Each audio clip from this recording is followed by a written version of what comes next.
I mean, the stupid thing probably just flew into the window anyway. I don't know why it's so intense. I mean, it's our fault. That's 5 minutes.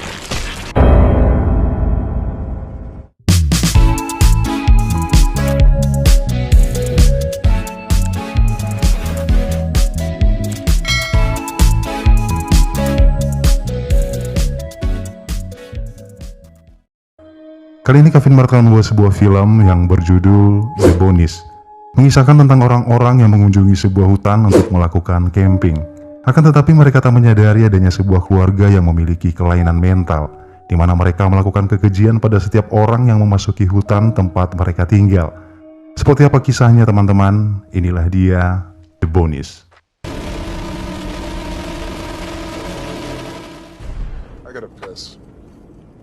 Okay, well, no worries. We're about to pull. Film dibuka dengan memperlihatkan 3 orang pria yang sedang berada di dalam mobil. Ketiga pria yang bernama Marcus, Will, dan Aaron sedang melakukan perjalanan menuju ke sebuah hutan untuk berkemah dan bersenang-senang. Sebelum melanjutkan kembali perjalanan, mereka berhenti di sebuah bar untuk memesan makanan dan beristirahat. Lalu, Marcus melihat seorang wanita yang duduk sendirian di sebuah meja. Lalu Marcus mendekatinya dan mengajaknya berbicara. Namun, Marcus tak mengetahui jika wanita itu telah memiliki pasangan. Seorang pria berkepala botak tiba-tiba menghampiri Marcus. Ia merasa tidak senang melihat Marcus tengah menggodai kekasihnya. Hal itu membuat kericuan dan perkelahian di antara keduanya. Tetapan pengunjung lain tak luput memperhatikan mereka. Untung saja pemilik bar tersebut segera mengamankan situasi dengan menyuruh mereka semua untuk segera meninggalkan bar miliknya. Sementara itu di waktu yang bersamaan, terlihat sepasang kekasih yang sedang dimabuk asmara. Di dalam mobil yang berlatar di dalam hutan belantara, mereka merajut kemesraan yang sudah lama terpendam di dalam sana. Namun, tiba-tiba mereka dikejutkan dengan hantaman benda keras yang mengenai kaca mobil. Mereka berdua kemudian keluar untuk memastikan apa yang terjadi. Ternyata, seekor burung menabrak kaca mobil mereka. Tanpa mereka sadari, seseorang tengah mengawasi mereka dari kejauhan, dan kemudian inilah yang terjadi. I mean, the stupid thing probably just flew into the window anyway. I don't know why it's so intense. I mean, it's our fault. That's 5 minutes.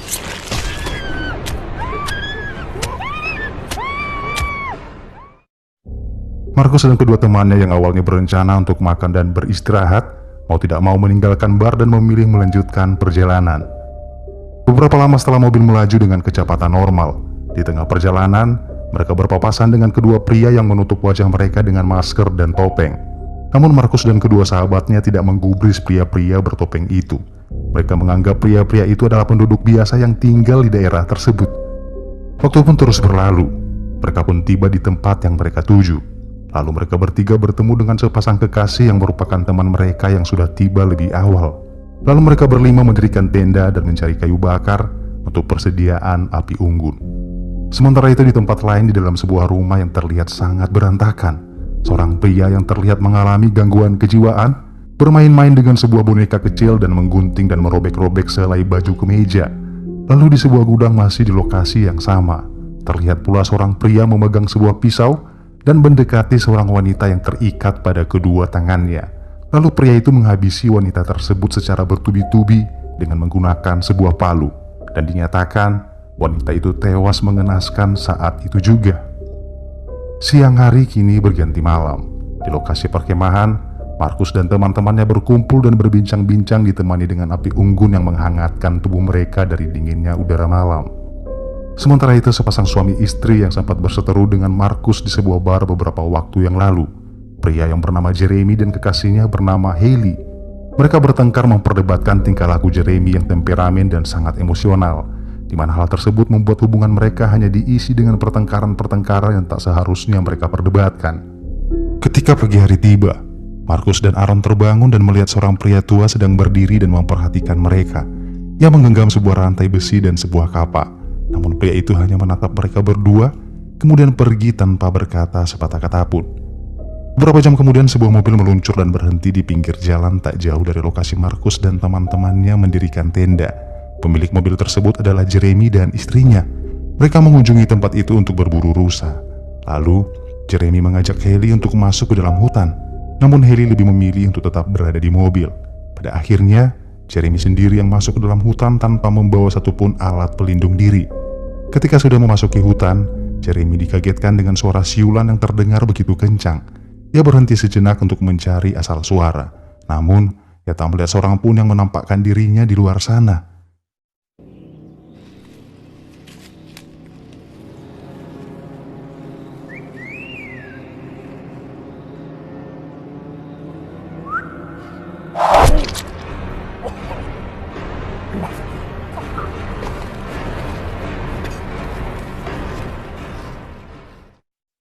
Anak panah yang menancap dan menembus punggungnya membuatnya tak dapat lagi berlari dengan normal. Ia hanya bisa terus berusaha berjalan tertati-tati menuju tempat sang istri berada. Ia berteriak sekencang-kencangnya memanggil istrinya, namun usahanya tak dapat didengar oleh Hailey. Tentu saja Hailey sedang menggunakan earphone dan tak dapat mendengar teriakan suaminya. Hingga pada akhirnya, Jeremy pun harus tewas mengenaskan, dibantai oleh pria misterius tersebut. Setelah beberapa saat, Hailey mulai menyadari suaminya tak kunjung datang. Pada akhirnya, ia pun menyusul masuk ke dalam hutan. Hailey terus berjalan memasuki hutan sambil sesekali meneriaki dan memanggil nama suaminya. Namun tak ada sahutan. Hingga tak berapa lama Hailey melihat sebuah topi yang tergeletak di atas tanah. Hailey tak asing dengan topi itu. Itu adalah topi suaminya. Namun darah yang membasahi dan mengotori topi membuat Hailey ketakutan setengah mati. Ia merasa sesuatu telah terjadi pada suaminya. Bahkan lebih dari itu, ia merasa nyawanya akan ikut terancam. Pada akhirnya Hailey pun harus meninggalkan hutan itu tanpa sang suami. Namun ketika ia baru saja tiba di depan mobil, niatnya untuk kabur harus berhenti ketika salah seorang pria bertopeng menghentikan langkahnya dan menculiknya. Di tengah pinggiran kota, pria gemuk misterius pembawa rantai mendatangi seorang sheriff, Sheriff Marty. Sheriff Marty dan pria tambun itu terlihat sudah saling mengenal sebelumnya. Sheriff terlihat kesal pada pria tambun tersebut. Walaupun demikian, Sheriff mempersilahkan pria tambun itu untuk mengambil apapun yang ia inginkan, asalkan pria tambun itu segera meninggalkan tempat itu tanpa melukai dan merugikan siapapun. Sementara di perkemahan, Marcus dan teman-temannya memilih untuk berpindah lokasi, karena di lokasi pertama mereka merasa mengganggu kenyamanan penduduk setempat yang tinggal di dekat hutan itu. Akhirnya, mereka harus memilih tempat yang agak jauh dari pemukiman warga. Di tengah perjalanan, Casey pamit kepada teman-temannya untuk buang air kecil. Sambil menghisap sebatang rokok, ia pun terus berjalan mencari tempat untuk buang air. Namun tiba-tiba dari belakang, salah satu pria psikopat bertopeng mengayunkan kapaknya, hingga membuat Casey tewas saat itu juga.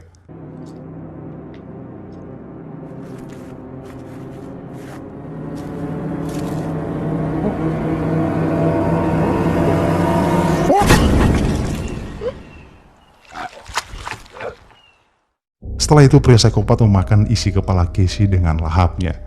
Lalu salah satu saudara pria bertopeng muncul dan mereka saling memperebutkan isi kepala Casey.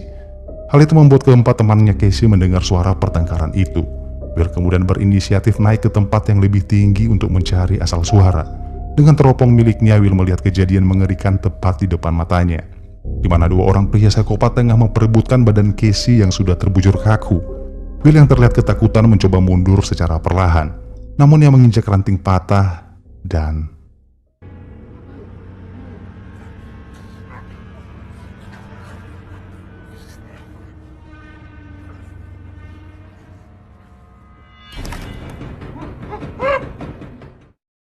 Will berteriak mengajak teman-temannya untuk segera berlari meninggalkan tempat itu.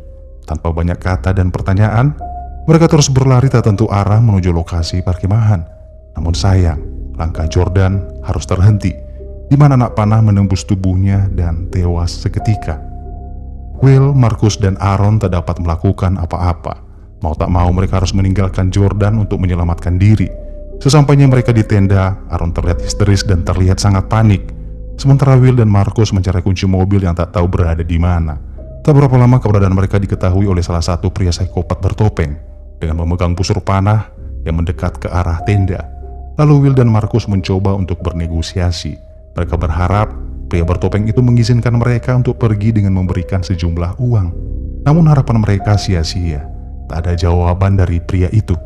Hingga salah satu pria bertopeng lainnya menyerang Marcus dari belakang dengan sebuah pisau.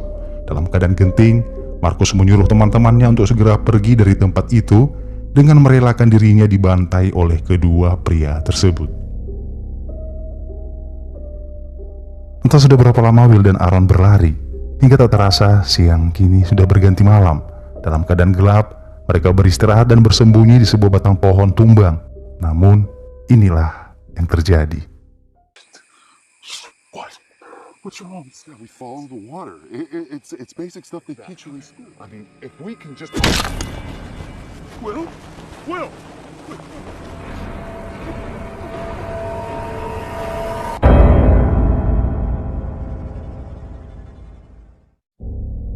Sementara itu ayah Haley mendatangi kantor polisi yang melaporkan kehilangan anak dan menantunya pada Sheriff Marty, di mana Jeremy dan Haley pergi meninggalkan rumah untuk berburu rusa.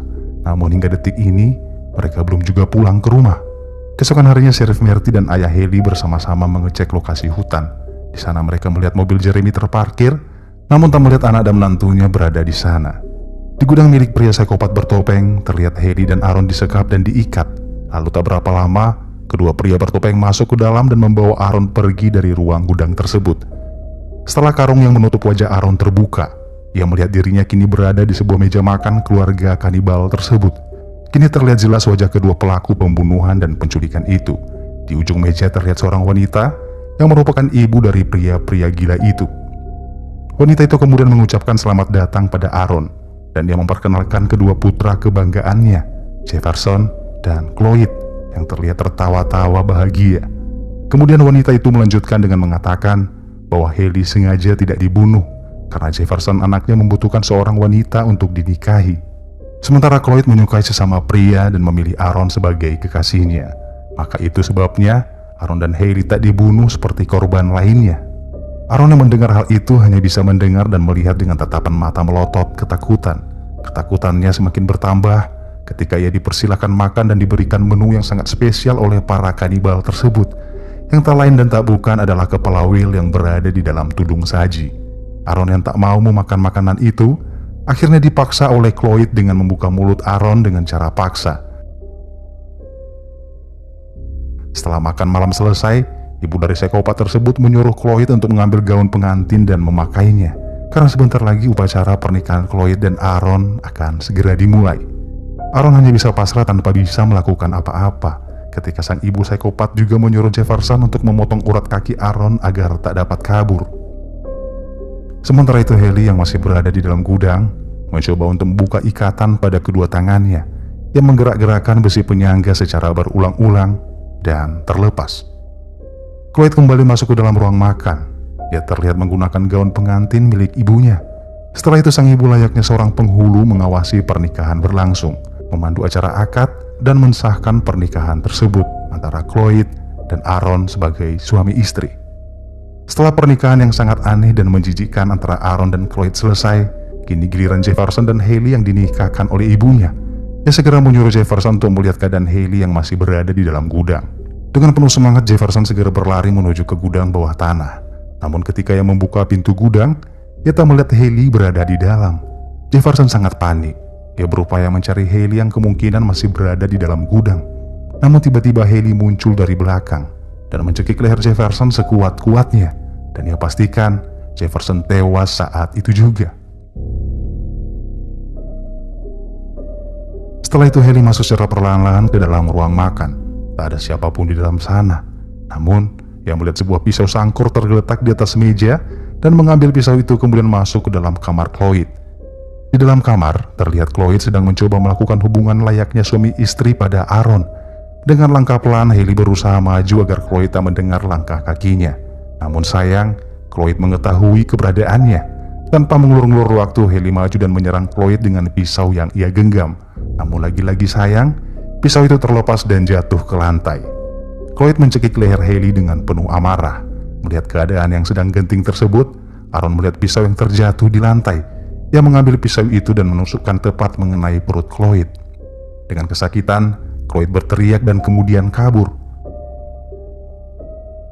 Setelah melepaskan ikatan pada tangan Aaron, Haley kemudian pergi mencari Cloyd yang saat ini sedang kabur dan bersembunyi. Di dalam hutan, Cloyd terlihat mulai lemah kehabisan darah. Ia terus berjalan memasuki hutan. Haley yang berhasil menemukan keberadaan Cloyd kemudian menghunuskan pisaunya dan menggorok leher Cloyd hingga tewas saat itu juga. Sementara di dalam rumah, Aaron berusaha keluar dengan kondisi kakinya yang tak dapat ia gerakkan. Kakinya yang terluka parah membuatnya harus merangkak dengan kedua tangannya. Usahanya tak berjalan dengan lancar. Ibu dari psikopat tersebut kini berada tepat di belakangnya. Wanita gila itu memukul Aaron dengan penuh amarah karena mengetahui kedua anaknya kemungkinan sudah tak bernyawa lagi. Hailey melihat kejadian itu. Dengan perlahan ia mendekati wanita tua tersebut. Akan tetapi wanita itu sadar akan keberadaan Hailey yang berada tepat di belakangnya. Secara refleks ia berbalik dan memukul Hailey dan mencengkeram tubuh Hailey dengan menggunakan kedua tangannya. Hailey yang tak dapat lagi melakukan penyerangan, dengan terpaksa ia menggunakan mulutnya menggigit leher wanita tua itu. Wanita psikopat itu meronta-ronta kesakitan dan tak lama kemudian ia tewas kehabisan darah. Setelah itu mereka berdua meninggalkan hutan itu. Aaron berjalan dipapah oleh Hailey. Hingga tak berapa lama mereka ditemukan di pinggir jalan oleh Sheriff Murty dan ayah Hailey.